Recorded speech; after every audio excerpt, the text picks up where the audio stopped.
नमस्कार, मैं हूं रविंद्र जैन और आप देखना शुरू कर चुके हैं सबकी खबर। आज मैं पुनः डॉक्टर भुवनेश गर्ग के पास आया हूं। मुझे पता है कि मेरे करोड़ों दर्शक, मैं करोड़ों शब्द का उपयोग कर रहा हूं, करोड़ों दर्शक भुवनेश गर्ग जी की प्रतीक्षा करते हैं, उनकी बात को सुनना चाहते हैं और खोज खोज के सुनना चाहते हैं। क्योंकि डॉक्टर भुवनेश गर्ग ने जो एक क्रांति जैसी कर दी है मेडिकल क्षेत्र में, मेडिकल की तमाम सारी कमियों को जिस तरह वे उजागर कर रहे हैं, जिस तरह एक तरह से भंडाफोड़ जिसको हम मीडिया की भाषा में बोलते हैं, उस तरह का जो वो कर रहे हैं, उसे सुनने और समझने के लिए तमाम सारे दर्शक भुवनेश जी का इंतजार करते हैं। आज मैं पुनः भुवनेश जी के पास आया हूँ और आज का विषय बहुत गंभीर है। मैं अपने सभी दर्शकों से निवेदन कर रहा हूँ कि आज के इस प्रोग्राम को शुरू से लेकर अंत तक आप जरूर देखें, क्योंकि आज जिस विषय पे हम लोग बात कर रहे हैं वो आम जनता के स्वास्थ्य से सीधा जुड़ा हुआ है। आज स्थिति ये हो गई है कि बच्चे पैदा होते ही डॉक्टर उनको बोलते हैं कि इनको तो शुगर है, शुगर की प्रॉब्लम है, और शुगर को लेके एक बहुत बड़ा बाजार, ये जो ड्रग माफिया, उसने एक बहुत बड़ा बाजार खड़ा कर दिया है। मोटे तौर पे अभी जब मैंने डॉक्टर साहब से पूछा ऑफ कैमरा कि डॉक्टर साहब शुगर का बाजार कितना है, शुगर की जो दवा है, ड्रग है, उनका बाजार कितना है, तो उन्होंने बताया $3 बिलियन। आप अंदाज लगाइए कि कितना खरब रुपए का ये बाजार है।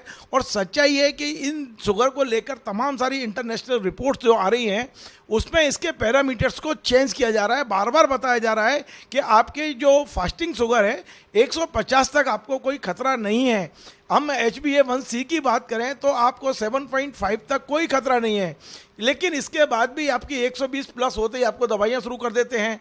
एक बड़ा ये एक तरह से खेल शुरू हुआ है कि प्री डायबिटिक करके एक पेशेंट का एक बहुत बड़ा समूह खड़ा कर दिया गया है कि प्री डायबिटिक आपको दवाइयाँ लेनी है। तो इन तमाम सारी चीज़ों को साइंटिफिक तरीके से इंटरनेशनल जो जितने भी एक शोध हो रहे हैं उसकी दृष्टि से, और वास्तव में ये खेल क्या है, इससे आज मैं डॉक्टर भुवनेश गर्ग जी के माध्यम से आपको समझाने की कोशिश करूंगा। पुनः निवेदन है, आज इस प्रोग्राम को पूरा देखें। डॉक्टर साहब, आपका बहुत बहुत स्वागत है। बेहद गंभीर विषय पे आज मैं आपसे बात कर रहा हूं।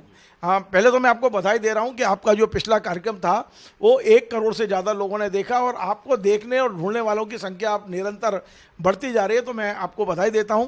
और जिस दिलेरी के साथ, जिस हिम्मत के साथ, जिस बहादुरी के साथ आप इन जो माफिया हैं उन पर हमला बोल रहे हैं, तो निश्चित तौर पे लोग आपको पसंद बहुत कर रहे हैं। आज में विषय जो है बड़ा गंभीर है और वो है शुगर को लेकर।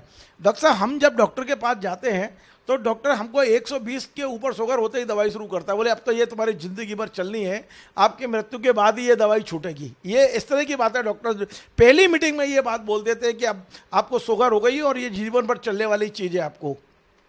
क्या वास्तव में ये जो पैरामीटर्स हैं 120 या HbA1c जो बताते हैं कि 6.4 हो गया आपका, यानी आप शुगर पे के दायरे में आ चुके हो, अब जीवन भर आपको दवाइयाँ लेंगी, ये है क्या खेल? देखिए रविंद्र जी, हर व्यक्ति को सबसे पहले तो मैं आपको भी बधाई दूं कि आपकी मेहनत लगातार रंग ला रही है। हम सामाजिक जन चेतना का, स्वास्थ्य जागरूकता का जो हम मुहिम पिछले 30 साल से चला रहे थे, आज हम सबको उससे जागरूक कर पा रहे हैं और जो भी उनकी भ्रांतियां उनको दूर करने का काम कर रहे हैं। यहाँ इशू सबसे बड़ा ये है कि देखिए, किसी भी कंडीशन में, जैसे हम आज डायबिटीज़ के विषय को लें तो डायबिटीज़ में बहुत कॉमन सी बात होती है कि आपको डायबिटीज़ है तो आपके शरीर की रिक्वायरमेंट क्या है। हर व्यक्ति का रिक्वायरमेंट अलग अलग है। कोई व्यक्ति 50 किलो का है, कोई 100 किलो का है, तो नेचुरली रिक्वायरमेंट्स बदल जाएंगी। कोई व्यक्ति अब कमरे में बैठ के काम करता है, कोई व्यक्ति दिन में बाहर धूप में मेहनत करता है, उसकी रिक्वायरमेंट बदल जाएंगी। तो यहाँ बहुत सीधा सा इशू है कि हम हैं क्या, ये हमको समझना होगा।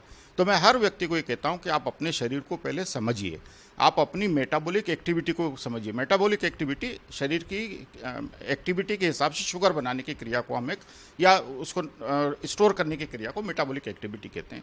ये बहुत सामान्य सी जांचें हैं, 4-5 हज़ार में हो जाती हैं। इन जांचों को करके हम व्यक्ति का पैटर्न बना सकते हैं। उस पैटर्न के आधार पर हम ये रिक्वायरमेंट देख सकते हैं कि इसको कितनी वाकई दवा की ज़रूरत है। रविंद्र जी, मैं आज आपके चैनल पर खुले तौर पर कहता हूँ, पूरी स्पष्टता के साथ कहता हूँ, पूरी जिम्मेदारी के साथ कहता हूँ कि मेरे देश में डायबिटीज़ की मुंह से खाने वाली दवाइयों का बाजार 90% तक ड्रग माफिया के आधार पर खेला जा रहा है। मैं सिर्फ 10% लोगों को इस आंकड़े में रखता हूं जिनको वाकई में किसी दवाई की जरूरत है, उनको दी जा रही हो, पर 90% को पूरी तरह से ड्रग माफिया ने अपने चंगुल में ले लिया है। डॉक्टर उनके मोहरे बने हुए हैं और उसके अनुसार वो दवाइयाँ धड़ल्ले से लिख रहे हैं, बजाय व्यक्ति की आवश्यकता समझने के, बजाय व्यक्ति की मेटाबॉलिक एक्टिविटी समझने के, और बजाय व्यक्ति को ये समझाने की कि वो अपनी दिनचर्या को कैसे केंद्रित करे, कैसे उसको रीडिफाइन करे कि जिससे उसका शरीर हमारे शरीर में उपस्थित चीज़ों को इस्तेमाल करे और उनको दवाइयों की जरूरत ना पड़े। हम जी डॉक्टर साहब, बहुत बड़ी बात आज आपने कही है। 90% फर्जी लोग दवाई, मतलब गलत तरीके से दवाइयाँ दी जा रही है, और ये सिर्फ डॉक्टर अपनी कमाई के लिए कर रहे हैं। बिल्कुल, डायबिटीज़ की दवाइयाँ, मुंह से खाने वाली दवाइयाँ 90% तक गलत हैं। ये मैं बहुत स्पष्ट तौर पे क्यों कह रहा हूँ। ये बात केवल भुवनेश गर्ग कह रहे हैं या इस तरह की कोई रिपोर्ट्स है आपके पास? मैं आपको दुनिया भर के आप आर्टिकल पढ़ेंगे तो जो विसल ब्लोअर आर्टिकल्स कहलाते हैं, जो बड़ी बड़ी कंपनियां करती हैं, जैसे एक रॉयटर्स का एक आर्टिकल है कि दवा माफिया ड्रग मार्केट ने किस तरह से डॉक्टरों को मैनेज कर रखा है। ये तो मैं यहाँ की नहीं तो मैं अमेरिका की बात कर रहा हूँ कि वो H1A1C को नीचे घटाने के लिए लगातार दवाइयाँ दे रहे हैं, और मरीज उन दवाइयों के दुष्प्रभाव से हाइपोग्लाइसीमिया, जिसमें शुगर कम हो जाती है, जाकर मौत के मुंह में जा रहा है। यहाँ मैं बहुत सीधा सा इसलिए कहता हूँ कि मेरे पास इस समय जितने भी हजारों मरीज का डाटा है जिनको मैं डायबिटीज़ के ऊपर काम कर रहा हूँ, आपकी जानकारी में है कि डायबिटिक गैंग्रीन में मैं दुनिया का अकेला सर्जन हूँ जो पैर को वापस बचा रहा है। नहीं तो वो हर 15 सेकंड पे एक पैर काटना पड़ रहा है मेरे देश में, पर मैं सारे वो पैर गैंग्रीन के वापस ला रहा हूँ जिनको कि काटने के लिए भेज दिया गया था। तो यकीनन मेरे पास कोई ना कोई ऐसा साइंटिफिक आधार तो है जिसकी वजह से चीज़ें बदल रही हैं।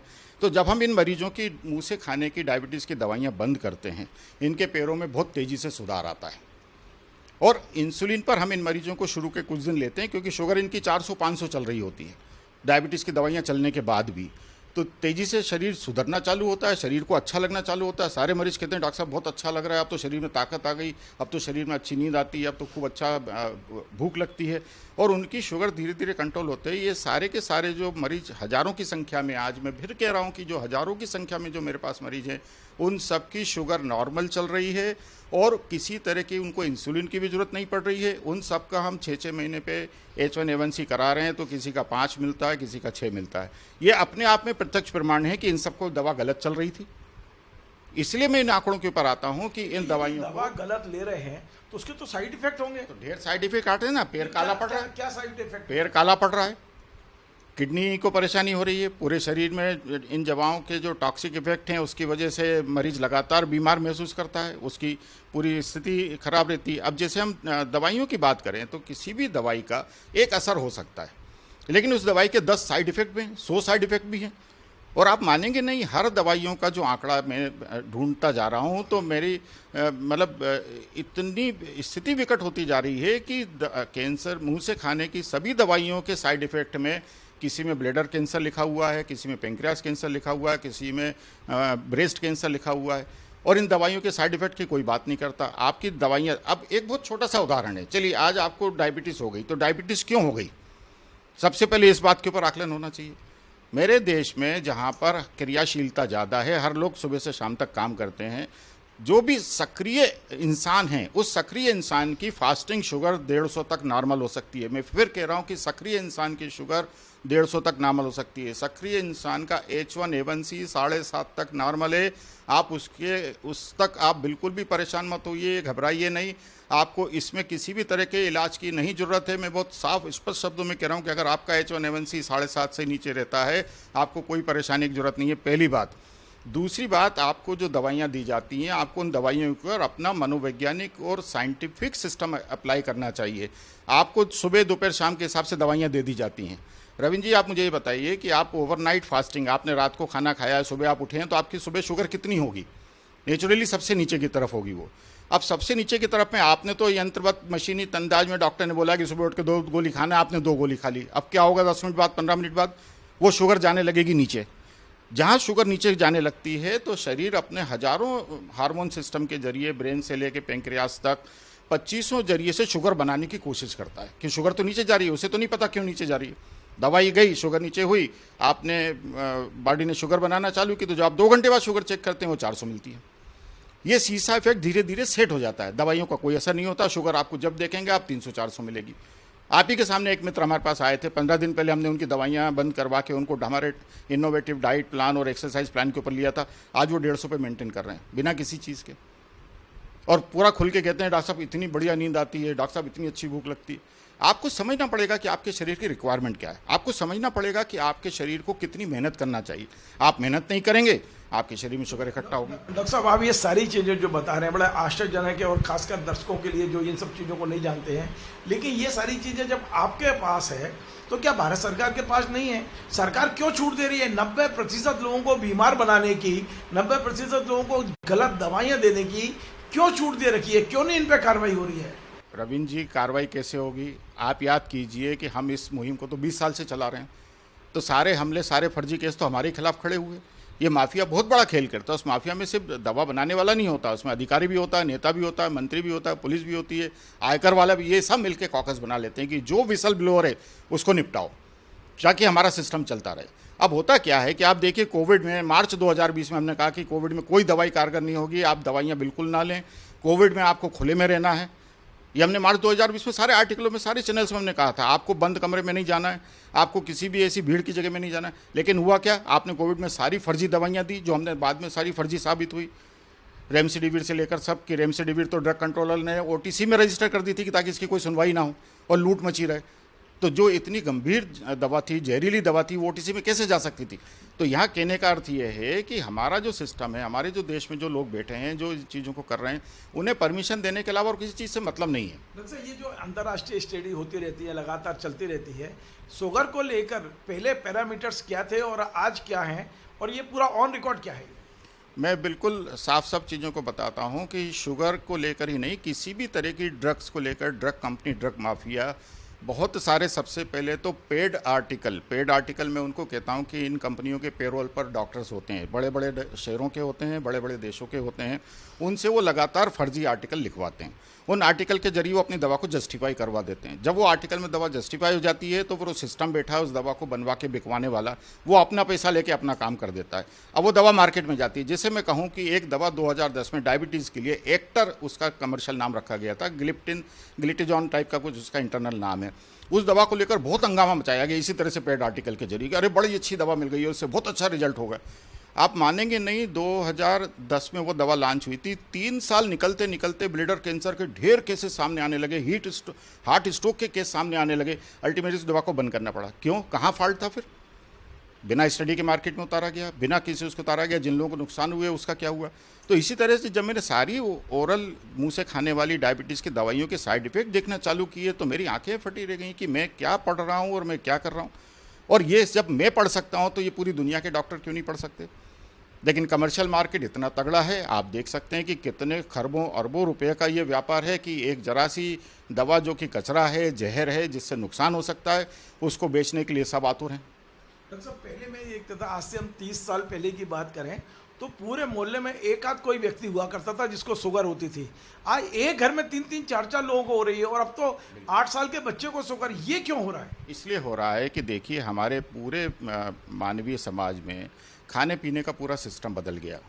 हम एक, अगर आप घर में डॉग पाल लें तो आपको डॉग की दिनचर्या से बहुत कुछ आकलन लग जाएगा कि कैसे होता है। वो डॉग सुबह उठ के जब तक घूम फिर नहीं लेगा, फ्रेश नहीं हो लेगा, पॉटी नहीं कर लेगा, तब तक वो खाना नहीं खाता है। हम इंसान क्या करते हैं कि सुबह उठते से ही हमको पहले तो खाने पीने को चाहिए ढेर सारा, और खाना पीना भी हम क्या खा रहे हैं, वो सारा चर्बी वाला, वो सारा भोजन, पिज्ज़ा, मैगी, मीठे के बिना तो काम नहीं हो रहा है किसी भी उसमें। तो इन सब से क्या हो रहा है कि आपकी शारीरिक क्रिया, जिसको हम लाइफ स्टाइल कहें, वो तो आपने लग्जरी कर ली, और भोजन आपके उस साथ उसने आपने गरिष्ठ कर लिया। तो अब आपके शरीर में कैलोरीज की मात्रा की आवक तो हजारों है, लेकिन जावक, मतलब हम कहें एक्सरसाइज को लेकर कैलोरी जलाने की मात्रा बिल्कुल आपने कम कर दी है। तो ये होते होते क्या हुआ है कि अब इस वजह से बच्चे भी मोटे हो रहे हैं, मोटापा बहुत तेज़ी से हमारे देश में बढ़ रहा है। डायबिटीज़ का जो आंकड़ा पहले 60 साल पे होता था वो घट के 30 साल पर आ गया है। अगला अंदाजा है कि 10 साल में 20 तक आ जाएगा अगर डाइट का पैटर्न नहीं सुधारा गया। और इसके साथ दवा कंपनियां, दवा माफिया क्या कर रही हैं कि जो पहले नॉर्मल शुगर, फास्टिंग शुगर सुबह के समय में 130-140 तक नॉर्मल मानी जाती थी, 150 तक मानी जाती थी, उसको ये हर साल 10-10 घटाते घटाते आज 100 पर ले आए। आज इन्होंने एक 5 की प्री डायबिटिक स्टेटस खड़ी कर दी। या प्री डायबिटीज़ पे आपने दवा दी किसी को, तो आप समझिए क्या होगा, उसकी शुगर नीचे जाएगी, वो शुगर और बनाएगा, वो 5 से फिर 6 हो जाएगा, फिर 7 हो जाएगा, तो ये डायबिटिक स्टेटस बढ़ता चला जाएगा। तो इसलिए यहाँ एक बहुत सीधा सा सिस्टम है कि आप बहुत आसानी से, बहुत स्पष्टता से अपने शरीर को समझिए। मैं फिर सबसे कहता हूँ, आपको मेहनत करना पड़ेगी, आपको जुबान, अपने टंग के, जुबान के स्वाद के ऊपर कंट्रोल करना पड़ेगा, आपको मोटे अनाजों की तरफ जाना पड़ेगा। और जैसे हम हमारे सारे मरीजों में कहते हैं कि गेहूं और मीठा पूरी तरह से बंद करिए। गेहूं हमारे देश में डायबिटीज़ का सबसे बड़ा कारण है। 200 साल पहले गेहूं हमारे देश में नहीं होता था, अंग्रेज़ों के साथ आया, क्योंकि उनको ठंडे प्रदेश के हिसाब से गेहूं की मात्रा चाहिए पड़ती थी, उन्होंने अपने यहाँ बोना चालू किया। हमारे यहाँ स्वाद लग गया, गेहूं की रोटी पतली अच्छी बनने लगी, तो उसको और पीस के मैदा बना लिया, उससे भटूरा बनाने लगे। ये बहुत सारी सब चीज़ें हैं। तो इससे क्या होता है कि आपके शरीर में कैलोरी, ग्लूकोज की मात्रा बहुत तेज़ी से बढ़ने लगती है। ग्लूकोज, गेहूं का ग्लाइसेमिक इंडेक्स सबसे ज़्यादा है।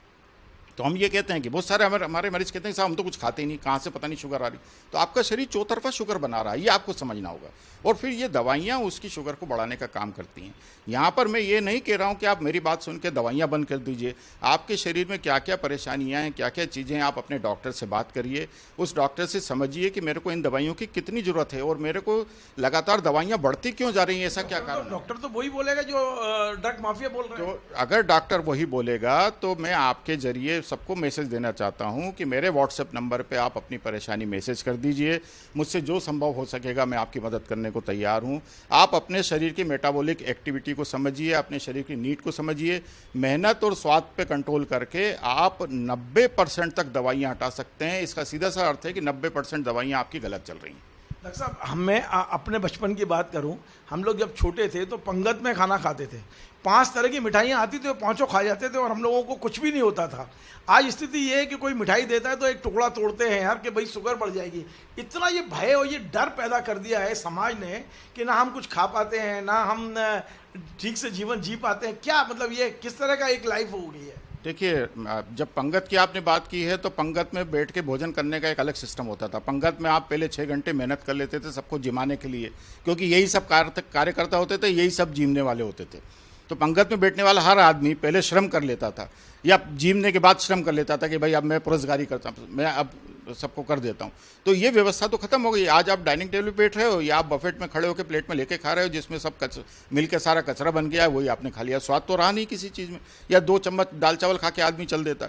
यहाँ कहने का मतलब ये है कि पंगत में आप मिठाइयाँ इसलिए खा जाते थे कि आप मेहनत करते थे, आपको भोजन गरिष्ठ नहीं मिलता था, आपको एक संतुलित भोजन मिलता था जिसमें नुक्ती भी होती थी, सेव भी होते थे, रायता भी होता था, चटनियाँ भी होती थी, और इस तरह से वो एक सब्जी होती थी जो बहुत सिस्टम से बनी होती थी। वो भोजन का स्वाद अलग होता था। तो आज उस भोजन को तो आपने पूरी तरह से कन्वर्ट कर दिया कि बटर पनीर होना चाहिए और रोटी पे भी घी लगा होना चाहिए, फिर वो भले ही घी गाय की चर्बी का हो।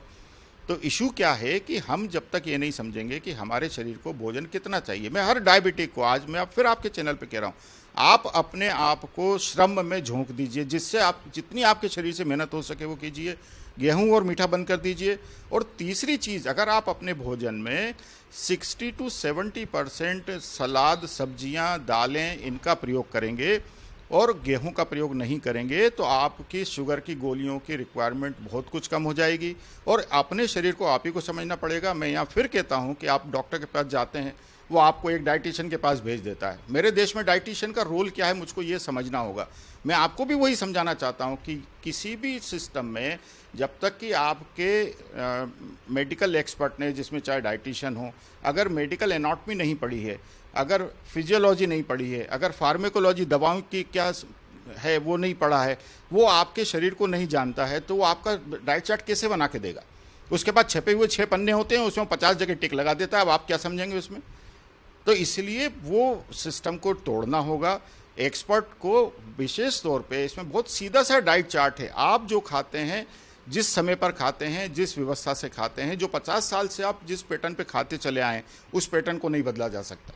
डॉक्टर साहब, एक आखिरी सवाल और पूरा दर्शकों की ओर से, क्या ये जो ड्रग माफिया है जिसने 90% दवाइयाँ फर्जी तरीके से खपा दी हैं बाज़ार में, और जैसा बताया $3 बिलियन इसका पूरा जो इंडिया में दवाइयाँ आ रही हैं और केवल शुगर की दवाइयाँ इतना ज़्यादा आ रही हैं, क्या आपको लगता है हमारे और आपके जीवन काल में इस कॉकस को अपन तोड़ पाएंगे या ये देश की सरकार तोड़ पाएगी, ये फर्जीकरण बंद हो पाएगा? नहीं, ये फर्जीपना तो इसलिए बंद नहीं हो सकता है रविंद्र जी, क्योंकि मैं बहुत सारे मरीजों को, जैसे मैं बॉम्बे हर हफ्ते कैंप करता हूँ, वहाँ के एक जैन समाज हमारा कैंप लगाते हैं, वहाँ पर मेरे पास लगभग यही पेशेंट आते हैं, ढेर सारे। वो सब रिच होते हैं। बॉम्बे में पैसे की किसी के पास कमी नहीं है। आप मानेंगे नहीं, मैं उनसे हाथ जोड़ जोड़ के थक जाता हूँ कि भाई आप कोलेस्ट्रॉल की गोली क्यों खा रहे हो 10 साल से, इससे आपको कैंसर हो सकता है, इससे आपको 50 परेशानी हो सकती है। बोले जी डॉक्टर ने कहा है कोलेस्ट्रॉल की गोली खाना है, कोलेस्ट्रॉल बेड होता है। मैंने कहा भाई कोलेस्ट्रॉल, मैं फिर कहता हूँ आपके माध्यम से कि कोलेस्ट्रॉल बहुत अच्छा है। कोलेस्ट्रॉल की कोई भी दवा गलती से भी मत खाइए।